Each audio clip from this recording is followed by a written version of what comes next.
దేవుని యొక్క పరిశుద్ధమైన నామానికి మహిమ కలుగును గాక. కూడి వచ్చిన సంఘమంతటికి లోకరక్షుడైన యేసుప్రభువారి పరిశుద్ధ నామమున అందరికీ వందనాలండి. అందరూ బాగున్నారా?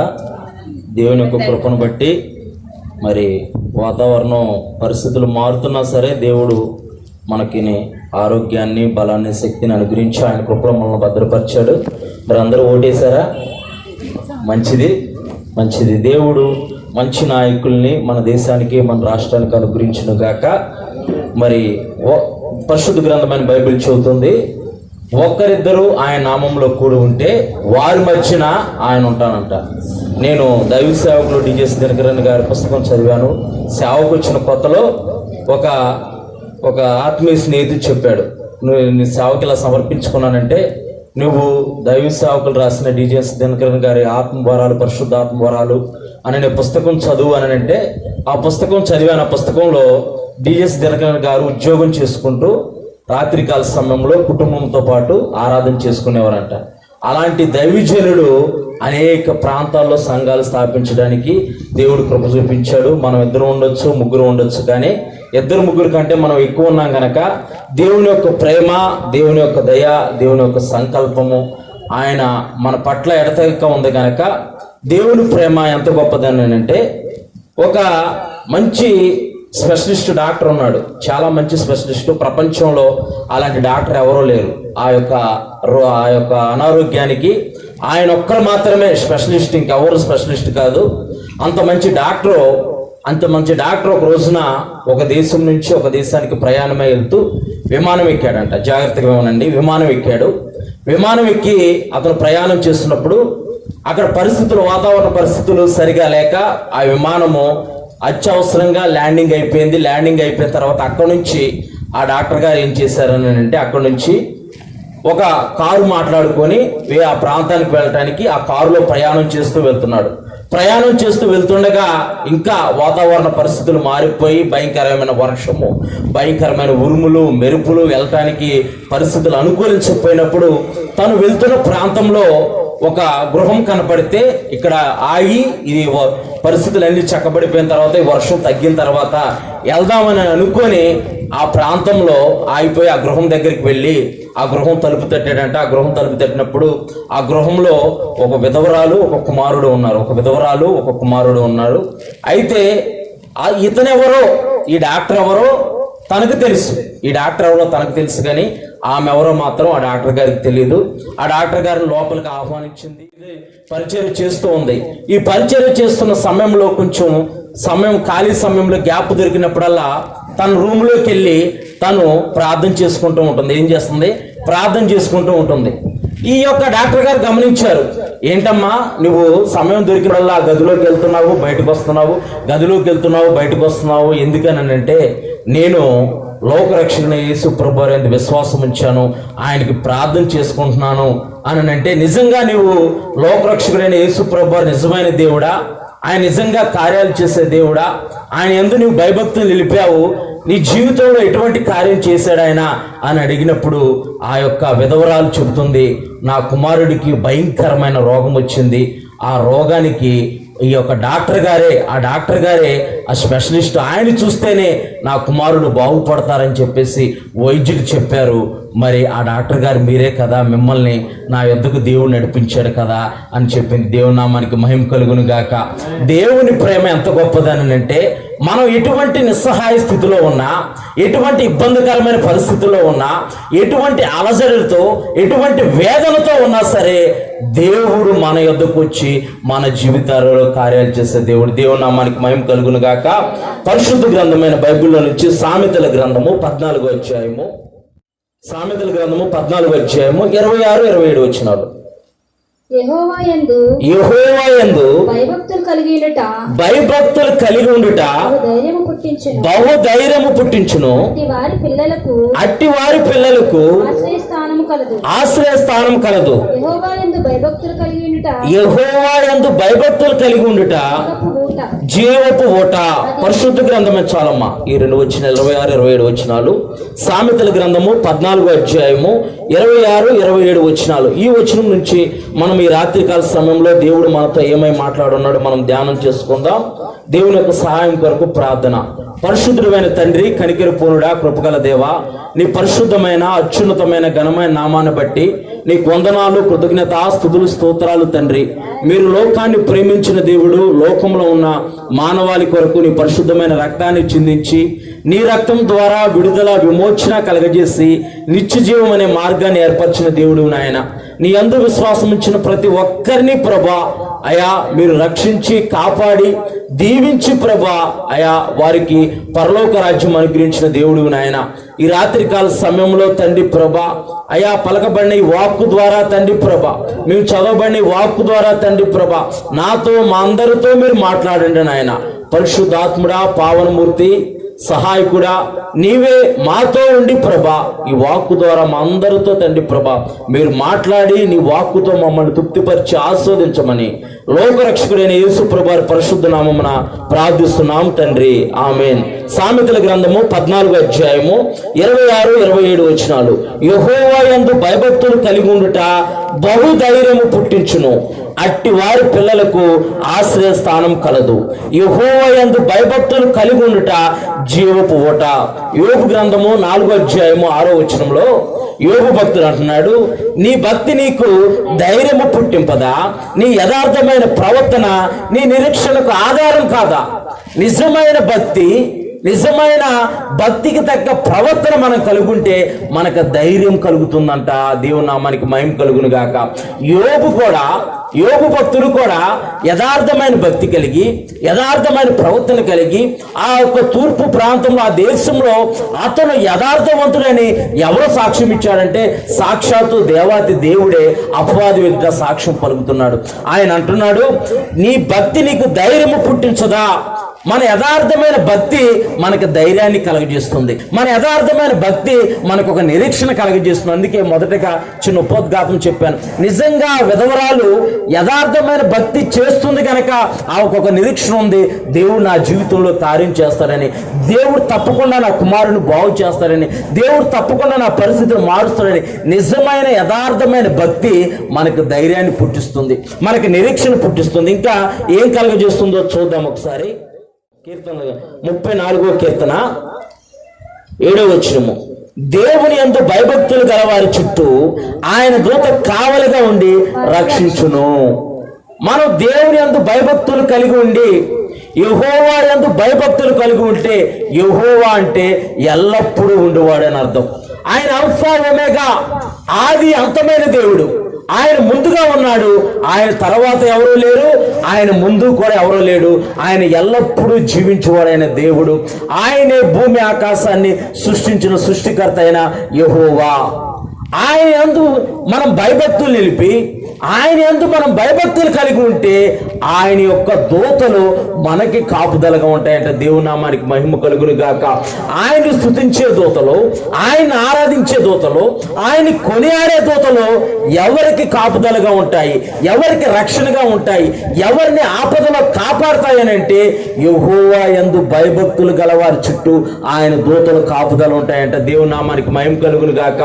నీవు దేవుని ఆరాధిస్తుంటే దేవుని ఆరాధించే దూతలు నీకు కాపుదలగా ఉంటాయి. ఇంకా చూద్దాం. 34వ కీర్తన 9వ వచనం. 34వ కీర్తన 9వ వచనం. యెహోవా భక్తులారా ఆయన యందు భయభక్తులు ఉంచుడి. ఆయన యందు భయభక్తులు ఉంచుడి. ఆయన యందు భయభక్తులు ఉంచువానికి ఏమీ కొదవలేదు. సింహపు పిల్ల చాలు ఏమీ కొదవలేదంట. ఆయన యందు భయభక్తులు ఉంచితే గనక, యథార్థమైన భయభక్తులు ఆయన యందు మనం ఉంచితే గనక మనకి ఏమీ కొదవ ఉండదంట. అందుకే కింద రాస్తూ ఉంటాడు, సింహ పిల్లలు లేమి గలవై ఆకలి కొనినను యెహోవా ఆశ్రయించిన వారికి ఏ మేలు కొదువై ఉండదు. ఇప్పుడు నీ జీవితంలో మేలు లేవని నీవు ఎదురు చూస్తున్నావేమో, నా జీవితంలో కొదవుందని నీవు ఎదురు చూస్తున్నావేమో, దేవుడు తగిన కాలమందు ఆయన నిన్ను మేలులతో తృప్తిపరచబోతున్నాడు. ఆయన నిన్ను మేలులతో తృప్తిపరచబోతున్నాడు. మనం అనుకుంటాం మనకి ఇప్పటికిప్పుడే జరిగిపోవాలనుకుంటాం, బూస్ట్ ఇన్స్టెంట్ కాఫీ లాగా. ఇప్పటికిప్పుడే జరిగిపోతే బాగుండు, ఇప్పటికిప్పుడే ఎవరైనా వచ్చేసి బాబు ఈ బ్యాగ్ డబ్బులు తీసుకుని ఉంచుకోని అంటారేమని మనం అనుకుంటాం. ఇప్పటికిప్పుడే ఆరోగ్యవంతులుగా మారిపోవాలని మనం అనుకుంటాం. అలా ఎన్నడూ జరుగుతాయి. కొన్నిసార్లు కొన్ని సందర్భాల్లో జరుగుతూ ఉంటాయి. ఒక్కోసారి ప్రార్థనకి త్వరగానే, అంటే దేవుడు ఆలస్యం చేసే దేవుడు కాదు, కానీ ఆయా పరిస్థితుల గుండా దేవుడు మానవుని యొక్క హృదయ అంతరంగాలు ఎరిగిన దేవుడు. దేవుడికి తెలుసు మనకి ఏది కావాలో, ఏది ఇవ్వాలో, ఏది ఇస్తే మనం ఆయనలో నిలిచి ఉంటామో. ఏది అకస్మాత్తుగా వచ్చిందనుకో మనం భూమి మీద కూడా నిలబడం.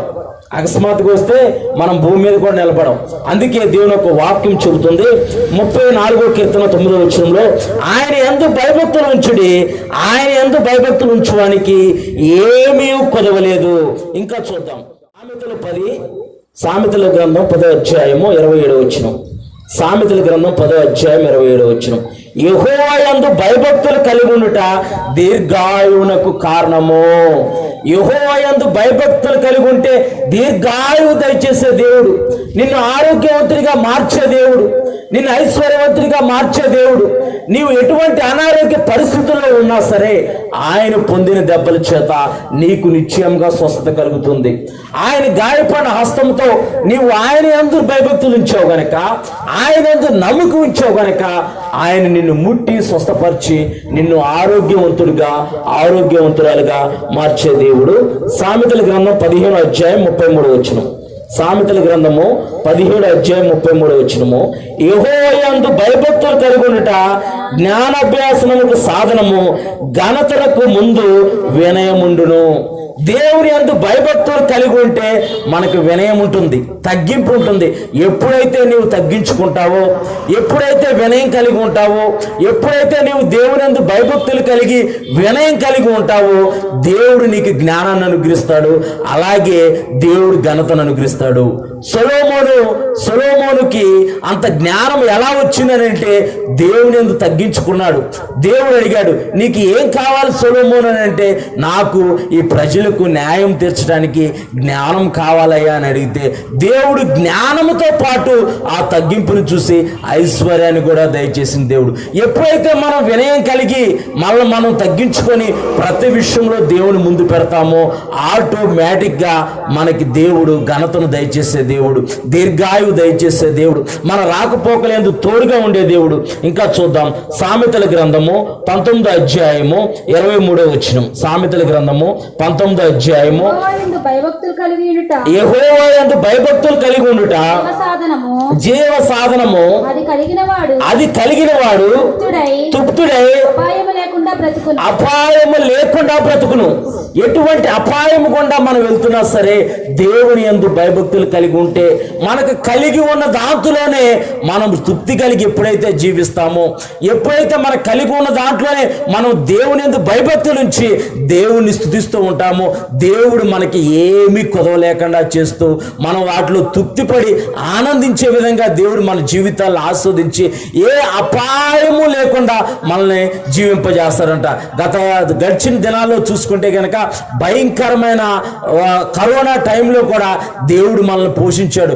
చాలా మంది చెప్పిన నిజమేంటంటే, మామూలు సమయంలో తిన్న ఆహారం కన్నా కరోనా టైంలోనే ఎక్కువగా తిన్నారంట. దేవుని నామానికి మహిమ కలుగును గాక. చాలా మంది ఏం చెప్పారు, అదే చెప్పారు. చాలా మంది కరోనా టైం ఇంకేముంది, ఇంట్లో కూర్చోవటం, వండుకోవటం, తినటం, అంతే. ఇక్కడ దేవుని యొక్క వాక్కు చెబుతుంది. సామెతల గ్రంథము 19వ అధ్యాయం 23వ వచనం. యెహోవా యందు భయభక్తులు కలిగి ఉండుట జీవ సాధనము, అది కలిగిన వాడు తృప్తుడై అపాయము లేకుండా పలుకును. దేవుని యందు భయభక్తులు కలిగి ఉండుట అదొక జీవన సాధనము. అందుకే దేవుని యొక్క వాక్యం చెబుతుంది, ఈ ఇహలోక సంబంధమైన వాటి మీద ఆధారపడటం కన్నా దేవుడి మీద ఆధారపడటం మేలు. దేవుని నామానికి మహిమ కలుగును గాక. ఇంకా సామెతల గ్రంథము 22వ అధ్యాయము 4వ వచనం. సామెతల గ్రంథము 22వ అధ్యాయము 4వ వచనం. యెహోవా యందు భయభక్తులు కలిగి ఉండుట ఈ వినయముకు ప్రతిఫలము ఘనతయు జీవమును దాని వల్ల కలుగు. చాలు. యెహోవా యందు భయభక్తులు కలిగి ఉంటాం. మనం ఇందాక చదువుకున్నాం సామెతల గ్రంథము 15వ అధ్యాయం 13 2 వచనాల దగ్గర పోలికగా ఉంటాయి. యెహోవా యందు భయభక్తులు కలిగి ఉండుట వినయమునకు ప్రతిఫలము, ఐశ్వర్యము ఘనతయు జీవము దాని వల్ల కలుగు. జీవం అంటే దేవుడు నిత్య జీవాన్ని కలగజేసే దేవుడు.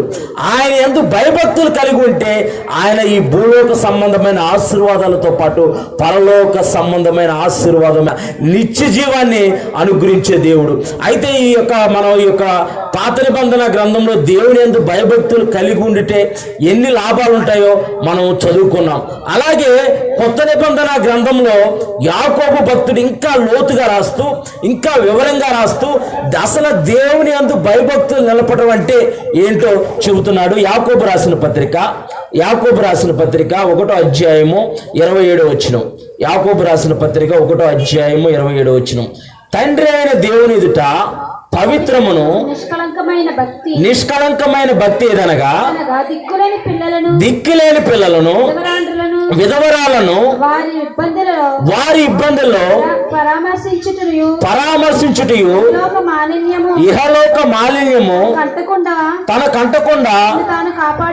తన్ను తాను కాపాడుకున్నటే నిష్కళంకమైన భక్తి, కళంకం లేని భక్తి, మత్సరము లేని భక్తి, ముడతను డాగాయను లేని భక్తి ఏదనంటే యాకోబు భక్తుడు రాస్తున్నాడు యాకోబు పత్రికలో.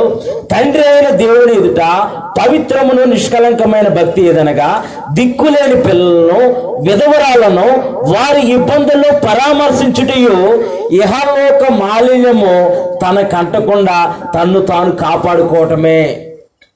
మనం భక్తి చేస్తున్నామంటే లోకంలో పాపం ఉందని మనకు తెలుసు. లోకంలో ఉన్నదంతా నేత్రాస, శరీరాస, జీవపుడమ్మ మనకు తెలుసు. కానీ ఆ జీవపుడమ్మ వైపు, ఆ నేత్రాస వైపు, ఆ పాపం వైపు మనము చూడకుండా నిజ దేవుడు అయిన దేవుడి వైపు చూసి ఆయన యందు భయభక్తులు నిలిపి ఉంటే, ఆయన యందు భయభక్తులు నిలుపుతూ ఇబ్బందుల్లో ఇరుకుల్లో ఉన్న వారిని ఆదరించి పరామర్శించితే నిజమైన భక్తి అని యాకోబు రాసిన పత్రికలో దేవుని ఒక వాక్కు చెబుతుంది. మనం చూద్దాం. మొదటిగా చదువుకున్నాం సామెతల గ్రంథము 14వ అధ్యాయము 26-27 వచనాలు. మనం ఇప్పటి వరకు దేవుని యందు భయభక్తులు కలిగి ఉంటే ఎన్ని లాభాలో మనం తెలుసుకున్నాం. అయితే మనం మొదటిగా చదువుకున్న సామెతల గ్రంథము 14వ అధ్యాయము 26-27 వచనాలు ఒకసారి చదువుకొని, యెహోవా యందు భయభక్తులు కలిగి ఉండుట బహు ధైర్యము పుట్టించును, అట్టి వాని పిల్లలకు ఆశ్రయస్థానం కలదు. యెహోవా యందు భయభక్తులు కలిగి ఉండుట జీవపు ఊట. 2వ రాజుల గ్రంథము 4వ అధ్యాయము 2వ రాజుల గ్రంథము 4వ అధ్యాయము 1వ వచనం నుంచి మనం చదువుకున్న ఈ మొట్టమొదటి మూలవాక్యమైన సామెతల గ్రంథము 14వ అధ్యాయము 26-27 వచనాలకు యెహోవా యందు భయభక్తులు కలిగి ఉండి బహుధైర్యము పుట్టించును. పరిశుద్ధ గ్రంథమైన బైబిల్లో దేవుని యందు భయభక్తులు కలిగి ఉన్న వారి జీవితాల్లో దేవుడు ఎలాంటి కార్యాలు చేశాడు, వారి పిల్లల జీవితాల్లో ఎలాంటి కార్యం చేశారు, దేవుడు ఎవరికి ఆశ్రయదుర్గముగా ఉన్నాడు, ఎవరికి జీవపు ఓటగా ఉన్నారు.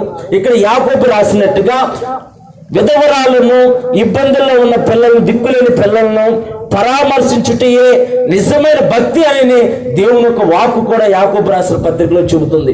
నిజంగా దేవుడు దిక్కులేని పిల్లలకు తోడుగా ఉన్నాడా, విధవరాలకు తోడుగా ఉన్నాడా, బాధలో ఇబ్బందుల్లో ఉండి దేవుడి మీద ఆధారపడిన వారికి దేవుడు తోడుగా ఆశ్రయదుర్గముగా జీవపు ఓటగా ఉన్నాడా చూద్దాం. 2వ రాజుల గ్రంథము 4వ అధ్యాయము 1 నుంచి చదువమ్మా. అంతటి ప్రవక్తల శిష్యుల్లో ఒకని భార్య దాసుడైన నా పెనిమిటి చనిపోయెను. ప్రవక్త శిష్యుల్లో ఒకని భార్య దాసుడైన నా పెనిమిటి చనిపోయెను. అతడు యెహోవా యందు భక్తి గలవాడై ఉండునని నీకు తెలియజేసి ఉన్నది. ఇక్కడ ఈ 2వ రాజుల గ్రంథము 4వ అధ్యాయం 1వ వచనంలో ప్రవక్తల శిష్యుల్లో ప్రవక్త దేవుని సేవకుడితో పాటు పరిచర్య చేసిన ఒక సేవకుడు ఉన్నాడు, ఒక శిష్యుడు ఉన్నాడు, ఒక శిష్యుడు ఉన్నాడు. ఆ శిష్యుడు దేవుని యందు భయభక్తులు నిలిపాడు. అతను భూమి మీద జీవించినంత కాలము యథార్థంగా నమ్మకంగా దేవుని యందు భయభక్తులు నిలిచి ఉన్నాడు. తనకున్న దాంట్లోనే తను కలిగి జీవించాడు. తనకున్న పరిస్థితుల్లోనే తను ఆనందిస్తూ ఇంకా లేని వారికి సహాయం చేస్తూ ఆయన జీవించాడు. అక్కడ ఆ యొక్క శిష్యుడు, ఆ ప్రవక్తల శిష్యుడైన ఒక శిష్యుని భార్య, తన భార్య చెబుతుంది, ప్రవక్త అయిన ఏలియా దగ్గరకు వచ్చి, చదువమ్మా. చనిపోయాను మొదటి నుంచి చదువు ఒకసారి. అంతటి ప్రవక్త శిష్యులలో ఒకని భార్య నీ దాసుడైన నా పెనిమిటి చనిపోయాను అతడు యెహోవా యందు భక్తి గలవాడై ఉండినని నీకు తెలిసే ఉన్నది. ఇప్పుడు అప్పులవాడు నా ఇద్దరు కుమారులను తనకు దాసులుగా ఉండుటకై వారిని పట్టుకొని పోవుటకు వచ్చి ఉన్నాడని ఎలీషాకు మొరపెట్టగా చాలమ్మ. ఇక్కడ ప్రవక్తల శిష్యుల్లోని ఒక శిష్యుడి భార్య, ఆ ప్రవక్తల శిష్యులు, ఆ శిష్యుడు చనిపోయాడు. తన భార్య వచ్చి ప్రవక్త అయిన ఎలీషా దగ్గరకు వచ్చింది, దైవ సేవకుడి దగ్గరకు వచ్చి తన యొక్క బాధను విన్నవించుకుంటుంది. మనం ఎప్పుడైతే దేవుని సన్నిధిలోకి వచ్చి మనం ప్రార్థిస్తామో, ఎప్పుడైతే దేవుని సన్నిధిలో మన విజ్ఞాపన మనం తెలియజేస్తామో, దైవ సేవకుడికి ఎప్పుడైతే మన ఇబ్బందిని చెప్పుకొని అయ్యా మా కొరకు నువ్వు ప్రార్థన చేయాలంటే దైవ సేవకుడు కూడా కన్నీరు కార్చి ప్రార్థిస్తాడు. దేవుడు అలాంటి పరిస్థితుల్లో దేవుడు వారి జీవితంలో కార్యం చేస్తాడు. దేవుడు నామానికి మహిమ కలుగును గాక. నీవు ప్రార్థిస్తూ ఉంటావు, దైవ సేవకుడు ప్రార్థిస్తూ ఉంటాడు. మన ప్రార్థన వృధా కాదు. దేవుని నామానికి మహిమ కలుగును గాక. ఇక్కడ దైవ సేవకుడి దగ్గరకు వచ్చి ఆ శిష్యుని భార్య చెబుతుంది, నా భర్త బ్రతికి ఉన్నంత కాలము నీ దేవుని యందు భయభక్తులు నిలిపాడయ్యా. ఇప్పుడు అనుకోని పరిస్థితుల్లో నేనున్నాను, నేను విధవరాల్ని, ఎటువంటి సహాయము నాకు రావట్లేదు, ఎటువంటి పరిస్థితి నాకు లేదు, నేను బయటికి వెళ్ళి పని చేసుకోలేకపోతున్నాను. మరి నేను ఈ లోకంలో జీవిస్తున్నాను కనుక మరి నేను ఆహారం ఉండాలి, నాకు అవసరతలు ఉన్నాయి, మరి వాటిలన్నిటి నిమిత్తము మరి నేను కొన్ని అప్పులు చేశాను, నా పరిస్థితి ఇబ్బందికరంగా ఉంది. ఇప్పుడు అప్పుల వారు వచ్చి నా పిల్లల్ని తీసుకెళ్ళిపోతున్నారని ఆ దైవజనుడి దగ్గర వినిపించుకుంటుంది. నీవు కూడా నీకున్న పరిస్థితులను బట్టి నా పరిస్థితి ఎవరికి చెప్పుకోవాలి, నా పరిస్థితి ఏంటి, నా జీవితం కూడా ఏమీ అర్థం కావట్లేదని నీవు అనుకుంటున్నావా? దేవుడు ఈ రాత్రి కాల వేళ ప్రవక్త దగ్గరకు వచ్చినట్టుగా నీవు కూడా దేవుని సన్నిధికి వచ్చావు గనక దేవుడు తప్పకుండా నీ జీవితంలో కార్యం చేయను గాక. నీకున్న ఇబ్బంది అంతటినీ దేవుడు తొలగించును గాక. నీకు గడ్డు కాలం అంతటినీ తీసివేసి క్షేమ కాలము నీకు దయచేయును గాక. ఆమేన్. ఇక్కడ ప్రవక్త శిష్యుడైన భార్య ప్రవక్త దగ్గరకు వచ్చి అంటుంది, అయ్యా నా పరిస్థితి అయ్యా, నా ఇబ్బంది ఇదయ్యా, అయ్యా నా ఇబ్బందిని ఒక్కసారి నువ్వు గమనించయ్యా అంటే ప్రవక్త అయిన ఎలీషా ఏమంటున్నాడు చూద్దాం ఒకసారి. చదువమ్మా. ఎలీషా నా వలన నీకేమి కావాలను, చాలు, నా వల్ల నీకేమి కావాలను.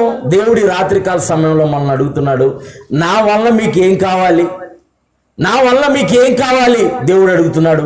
మనం చెప్పుకోవాలి ఆయనతో. ఆయన దగ్గరకు వచ్చి మౌనంగా ఉండకూడదు. డాక్టర్ దగ్గరికి వెళ్ళి మౌనంగా ఉంటే డాక్టర్ రాసిస్తాడా?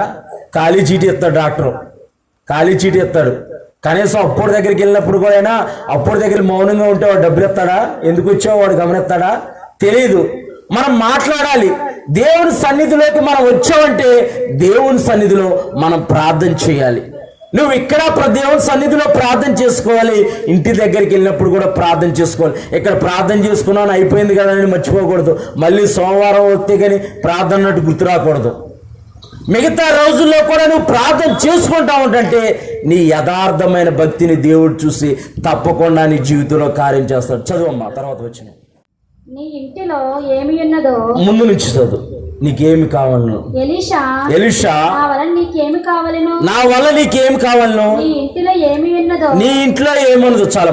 నీ ఇంట్లో ఏమి ఉన్నది? దేవుడు కూడా రాత్రికాల సమయంలో మనం అడుగుతాడు, మీ దగ్గర ఏముంది? ఆయన బంగారాన్ని, వెండిని, ఆస్తిని, ఐశ్వర్యాన్ని అడిగే దేవుడు కాదు. కానీ మీ దగ్గర ఏముంది అని అంటే మనం అనాలి, నా దగ్గర నీ యందు విశ్వాసం ఉందయ్యా, నీ మీద నమ్మకం ఉందయ్యా, నీవే నా నిరీక్షణకు ఆధారం నాయన అని అంటే పరిశుద్ధ గ్రంథమైన బైబిల్ చెబుతుంది, ఆవగిందంత విశ్వాసం కలిగి ఉండి ఆ కొండ ఎత్తబడి సముద్రంలో పడమంటే పడుతుంది. నీవు ఆవగింజంత విశ్వాసం కలిగి దేవుని సన్నిధిలోకి వచ్చి ప్రార్థిస్తే నీ జీవితంలో తప్పకుండా ఉన్న ప్రతి విధమైన పరిస్థితిని దేవుడు తొలగించునుగాక, ప్రతి విధమైన ఇబ్బందిని తొలగించునుగాక, ప్రతి విధమైన అప్పును కొట్టివేయబడునుగాక, ప్రతి విధమైన అనారోగ్యాన్ని ఆయన గాయపడిన హస్తంతో ముట్టి స్వస్థపరచబడునుగాక. చదువమ్మా. అది నాకు తెలియజెప్పమనెను. అది నాకు తెలియజెప్పమన్ను. అందుకామె నీ దాసురాలైన నా ఇంటిలో నూనె కొండ ఒకటే ఉందంట. దేవుని నామానికి మహిమ కలుగును గాక. నీ దాసురాలైన నా ఇంట్లో నూనె కొండ ఒకటే ఉందంట.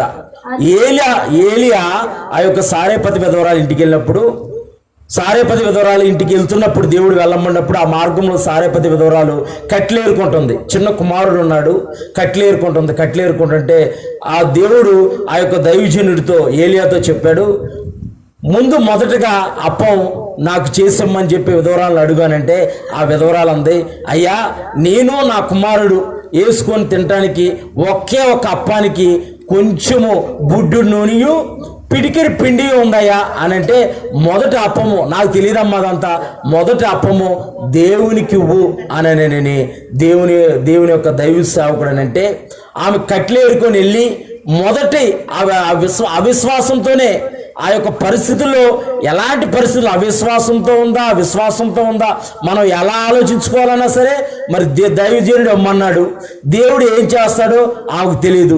అటువంటి పరిస్థితుల్లో కూడా దేవుడికి మొదటిచ్చింది, అంటే దేవుణ్ణి మొదట పెట్టింది. ఎప్పుడైతే మన జీవితాల్లో మనం వెళ్తున్న పరిస్థితుల్లో ఎప్పుడైతే దేవుడికి మొదట ప్రాధాన్యత ఇస్తామో అదే భయభక్తులు నిలవటం. అంటే దేవుడు అంటే నాకు ఇష్టమండి, దేవుడు అంటే నాకు చాలా ఇష్టం అండి, దేవుడి కొరకు చనిపోవాలన్నా నేను సిద్ధమేనండి అని అంటూ ఉంటారు. దేవుడి కొరకు చనిపోవలసిన లేదు, కానీ దేవుణ్ణి ముందు పెడితే చాలు. దేవుని నామానికి మహిమ కలుగును గాక. దేవుణ్ణి ముందు పెట్టడం అంటే ఆయనకి ప్రాధాన్యత ఇవ్వటమే, ఆయనకి ప్రాధాన్యత ఇవ్వటమే. కొంతమంది పైకి భక్తి గలవారై ఉండి దేవుని శక్తిని ఆశ్రయించారంట. దేవుని యొక్క పరిశుద్ధ గ్రంథమైన బైబిల్లో చెబుతుంది, దేవుని శక్తిని ఆశ్రయించాలంటే దేవుని సన్నిధానికి సరిగా రారు, ప్రార్థన చేసుకోరు, వాక్యం చదవరు. మరి ఆయన ఎందుకు భయభక్తులు నిలపడం అంటే అది నిజమేనా? ఆయన అందుకు భయభక్తులు నిలిపిన వారికి ఏమీ కొదవలేదనంటే మరి ఆయన ముందు పెట్టాలి కదా, ఆయనకి ప్రథమ స్థానం ఇవ్వాలి కదా. ఆయనకి ప్రథమ స్థానం ఇచ్చి చూడు, ఆయన నీ వెనకాలండి నిన్ను ముందు పెడతాడు. దేవుని నామానికి మహిమ కలుగును గాక. ఇక్కడ ఈ విధవరాలు, ఈ సారేపతి విధవరాలు మొదట దైవజనుడికి ఇచ్చింది. దైవజనుడికి ఇచ్చిన తర్వాత దాదాపు 3.5 సంవత్సరాలు ఆమె పోషించబడింది.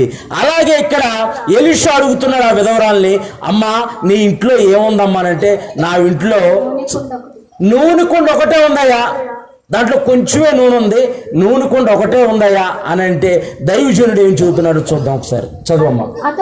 అతడు నీవు బయటికి పోయి నీ ఇరుగు పొరుగు వారి వద్ద దొరకగలిగిన వట్టి పాత్రలు అంటే ఖాళీ పాత్రలన్నీ, ఇరుగు పొరుగు చుట్టుపక్కల ఉన్న వాళ్ళ దగ్గర ఖాళీ పాత్రలన్నీ తీసుకురా అని నేను చెబితే ఆ విధవరాలు అనుకోవచ్చు, దైవజనుడికి ఏమైనా పిచ్చా, దైవజనుడికి ఏమైనా మెంటలా, ఖాళీ పాత్రలు తమ్మంటున్నాడు ఏంటి, నేను వచ్చి ఏమైనా డబ్బులు సహాయం చేస్తాడేమో, లేకపోతే నా పిల్లల్ని లేకపోతే శిష్యుల కింద పెట్టుకుంటాడేమో, లేకపోతే వాళ్ళని ఆయన దగ్గర ఉంచుకొని పోషిస్తాడేమో, నా అప్పులన్నీ తీరుస్తాడేమో అనుకుంటుందేమో ఆ విధవరాలు. కానీ దేవుడు ఎలాంటి కార్యాలు చేస్తాడంటే, మనం ఎవరైనా ఎదుట చేతులు చాపాలని మనం అనుకుంటే పరిశుద్ధ గ్రంథమైన బైబిల్ చెబుతుంది, ఆయనే మనతో ఉండి ఆయనే మన పక్షం నుండి నీవే అనేక జనములకు అప్పిచ్చేవాడిగా దేవుడు చేస్తాడంట. దేవుని నామానికి మహిమ కలుగును గాక. చూద్దాం ఒకసారి, చదవమ్మా. అప్పుడు నీవు నీ ఇంటిలోనికి వచ్చి నీవును నీ కుమారులను లోపల నుంచి తలుపు మూసి ఆ పాత్రలన్నిటిలో నూనె పోసి మిగిలినవి నిండినవి ఒక తట్టున ఉంచమని ఒక పక్కన ఉంచమని ఆమెతో సెలవివ్వగా ఆమె అతని వద్ద నుంచి పోయి తానును కుమారులను లోపల నుండి తలుపు మూసి కుమారులు తెచ్చిన పాత్రలో నూనె పోసిన ఆగమ్మ చాలమ్మ. ఇక్కడ దైవజనుడు చెప్పిన మాట ఆ యొక్క విధవరాలు నమ్మింది. దేవుని యొక్క మాట ఆ విధవరాలు నమ్మింది. దేవుని సేవకుడు యొక్క మాట ఆ విధవరాలు నమ్మింది. మనము దేవుని యందు భయభక్తులు నిలుపుతున్నామంటే ఆయన మాటకు లోబడి ఉండటమే.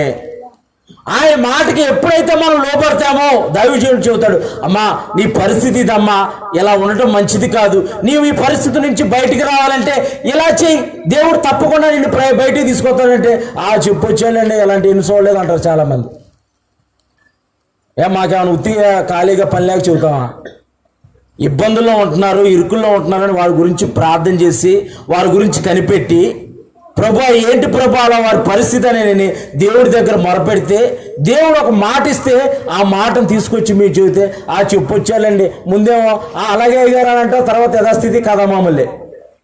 అది దేవుని యందు భయభక్తులు నిలపడం కాదు. అలా ఉంటే వారి జీవితాల్లో కార్యాలు జరగవు. ఇక్కడ దైవజనుడు చెప్పాడు, దైవజనుడు మాట తూచా తప్పకుండా పాటించింది విధవరాలు. వెళ్ళింది తన కుమారులతో వెళ్ళింది, ఆ ఒట్టి పాత్రలు తీసుకురమ్మన్నాడు. ఏమో తెలియదు, ఏం చేస్తాడో తెలియదు, దేవుడు ఏం చేస్తాడో దైవజనుడు చెప్పాడు. దైవజనుడు ద్వారా దేవుడు పలికిచ్చిన మాట నిజంగా భక్తి కలిగిన ఒక శిష్యుడి యొక్క భార్య అనిపించుకుంది. దేవుని నామానికి భయం కలుగును గాక. మనం నిజమైన యథార్థమైన భక్తి కలిగి మనం జీవిస్తే మనల్ని చూసి మన పిల్లలు నేర్చుకుంటారు భక్తి. మనం చెప్పవసరం లేదు. మనం నిజంగా టయానికి ప్రార్థన చేస్తామా, వాళ్ళు కూడా చూసి టయానికి ప్రార్థన నేర్చుకుంటారు. మనం నిజంగా పొద్దున్నే లేకంగానే బైబిల్ చదువుతామా, మనల్ని చూసి వాళ్ళు కూడా నేర్చుకుంటారు. మనం చెప్పవసరంలా, బైబిల్ చదవరా, ప్రార్థన చేయరా, చర్చికి రానని చెప్పవసరంలా. మనం ఎలాంటి భక్తి యథార్థ భక్తి చేస్తూ ఉంటామో వారు మనల్ని తప్ప ఎవరిని చూస్తారు? లోకాన్ని చూస్తారా? ఇంట్లోనే ఉంటారు కనుక మనల్నే చూస్తారు. ఇక్కడ నిజంగా భక్తి కలిగిన శిష్యుని యొక్క భార్య అనిపించుకుంది. దేవుని యొక్క మాటకు లోబడి వెళ్ళి ఒట్టి పాత్రలు తీసుకొచ్చింది. ఒట్టి పాత్రలు తీసుకొచ్చి దైవజనుడు చెప్పినట్టు లోపలికి వెళ్ళి తలుపు వేసింది. తలుపు వేసినప్పుడు ఆ ఒక్క పాత్రలోనే కొంచెం నూనె ఉంది. మొదటిగా ఉన్న పాత్రలో కొంచెం నూనె ఉంది. వీళ్ళు వెళ్ళి పాత్రలో ఇరుగు పొరుగు ఉన్న వాళ్ళ దగ్గర ఒట్టి పాత్రలు అన్నీ తీసుకొచ్చారు. చదువమ్మా. పాత్రలన్నీ నిండిన తర్వాత ఇంకా పాత్రలు తెమ్మని ఆమె తన కుమారులతో చెప్పగా వాడు మరి ఏమీ లేవన్నాడు. మొత్తం చుట్టుపక్కల ఉన్న వాళ్ళ పాత్రలన్నీ తీసుకొచ్చేసారు. ఇంకా అడిగితే ఏమీ లేవన్నాడు. చదువమ్మా. అంతలో నూనె నిలిచిపోయిందని అంటే ఇక్కడ మొదటగా ఉంది కదా పాత్ర, ఆ పాత్రలో నూనె ఉబ్బుకుతా ఉంది జీవపు ఓట్లాగా. ఆ నూనె ఉబ్బుకుతా ఉంటే ఆ నూనె ఆ ఒట్టి పాత్రలు నిండా నింపుతా ఉంది. ఆ యొక్క శిష్యుని యొక్క భార్య అంటుంది వాళ్ళ కుమారులతో, ఇంకా వెళ్ళి పాత్రలు తీసుకురమ్మానంటే ఇంకా పాత్రలు ఏవి లేవంటున్నారు చుట్టుపక్కల వాళ్ళు అంటే అక్కడ నూనె అయిపోయింది. చదువమ్మా. దైవజనుడైన అతని ఎద్దుకు వచ్చి సంగతి తెలియజెప్పగా అతడు నీవు పోయి ఆ నూనెను అమ్మి నీ అప్పు తీర్చి మిగిలిన దానితో నీవు నీ పిల్లలను బ్రతుకుని ఆమెతో చెప్పాను. మనం చదువుకున్నాం సామెతల గ్రంథము 14వ అధ్యాయము 26-27 వచనాలు. యెహోవా యందు భయభక్తులు కలిగి ఉండుట బహు ధైర్యము పుట్టించును, అట్టి వారి పిల్లలకు ఆశ్రయ స్థానం కలదు. నిజంగా ఈ యొక్క శిష్యుడి యొక్క భార్య దేవుని యందు భయభక్తులు నిలిపి దైవ సేవకుడి దగ్గరకు వచ్చి దైవ సేవకుడి దగ్గర మొరపెట్టుకుంది. దేవుని సన్నిధిలో మొరపెట్టుకుంది. దేవుడు తన జీవితంలో కార్యం చేశాడు. ఈ రాత్రికాల సమయంలో నీవు ఏమనుకొని వచ్చి దేవుని సన్నిధిలో కూర్చున్నావో నాకు తెలియదు, కానీ దేవుడు అని అంటున్నాడు నీ పక్షాన ఆయన ఉంటానంటున్నాడు. నీ పిల్లలకు ఆశ్రయ దుర్గముగా ఆయన ఉంటానంటున్నాడు. యెహోవా యందు భయభక్తులు కలిగి ఉండుట బహు ధైర్యము. లోకమనొచ్చు వాళ్ళు నమ్ముకుంటున్నారు, ఏదో భక్తులు యేసయ్య పాటలు పాడుకుంటున్నారు, దేవుని నమ్ముకుంటున్నారు, అల్లే స్తుతి మహిమాను అనుకుంటున్నారు. వాళ్ళు ఒకానొక రోజు చూస్తారు ఆయనే నిజమైన దేవుడని, ఆయనే మరలా రాబోతున్నాను చూసి వాళ్ళు రొమ్ము కొట్టుకుంటారు. దేవుని నామానికి మహిమ కలుగును గాక. యెహోవా యందు భయభక్తులు కలిగి ఉండట బహు ధైర్యము పుట్టించును. మన ధైర్యము ఆయనే, మన యొక్క నిరీక్షణ ఆయనే. అందుకే దావీదు కొండల్లో, గుట్టల్లో, లోయల్లో ఒక 14-15 సంవత్సరాలు కలిగిన కుమారుడు, ఒక వయసు కలిగిన యవ్వనస్తుడు కొండల్లో, లోయల్లో వెళ్తూ యెహోవా నా ఆశ్రయ దుర్గం అని అంటున్నాడు. మనకున్న పరిస్థితుల్లో, మనకు ఎదురవుతున్న దైనికమైన పరిస్థితుల్లో దేవుడే మన ఆశ్రయ దుర్గం అని మనం అంటే గనక తప్పకుండా ఆయన మనతో ఉండి మన పిల్లలకు ఆశ్రయ దుర్గంగా ఉంటాడు. యెహోవా యందు భయభక్తులు కలిగి ఉండట జీవపు ఓట. ఆయన జీవపు ఓటగా ఉంటున్నాడు.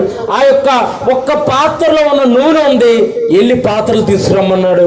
పాత్రలు తీసుకొచ్చింది. ఆ పాత్రలన్నిటి నిండా దేవుడు నూనె నింపాడు. నూనె నింపి దైవజనుడి దగ్గరికి వెళ్తే ఆ యొక్క నూనె అంతా అమ్మేసేసి దైవజనుడు సహాయం చేస్తాడేమో అనుకుందేమో, దైవజనుడు తన పిల్లలకి తోడుగా ఉంటాడని అనుకుందేమో. కానీ దేవుడు తనే తన పిల్లల్ని పోషించుకొని ప్రయోజకులకు చేసే విధంగా దేవుడు తన జీవితంలో కార్యం చేస్తాడు. దేవుని నామానికి మహిమ కలుగును గాక. దేవుడు ఆ విధంగా మనల్ని ఆశీర్వదిస్తాడు. ఎవరి మీద ఆధారపడకుండా దేవుడు మనల్ని ఆశీర్వదిస్తాడు. ఎవరి ముందు చేయి చాపకుండా దేవుడు మనల్ని ఆశీర్వదిస్తాడు. ఆయనకి ద్వితీయోపదేశ కాండంలో 28వ అధ్యాయంలో చెప్పబడిన ఈ దీవెనలన్నీ మీకు ప్రాప్తించును గాక. అందరం అలాగే ప్రార్థన చేద్దాం. అవునయ్యా, ఇప్పటి వరకు నీ అందు నేను భయభక్తులు నిలిపి ఉండలేదేమో నాయన, నేను భయభక్తులు నిలిపి ఉన్నానని అనుకుంటున్నానేమో. అయా, యథార్థమైన మనసును, యథార్థమైన హృదయం నీవు లక్ష్య పెట్టే దేవుడు నాయన. యెహోవా యందు భయభక్తులు కలిగి ఉండుట బహుధైర్యం పుట్టించును. అట్టి వారి పిల్లలకు ఆశ్రయదుర్గము కలదంటున్నావు తండ్రి. యెహోవా యందు భయభక్తులు కలిగి ఉండుట జీవపు ఓట అని నీ లేఖనం ద్వారా మా అందరితో మాట్లాడేవు ప్రభా. నీలో భయభక్తులు కలిగి ఉంటే అయా, నీ వాక్యం చెబుతుంది, ఎవరి మాటలైతే వారి నోట్లో ఉంటాయో వారి కడుపులో నుంచి జీవజల నదులు ప్రవహిస్తానన్నావు తండ్రి.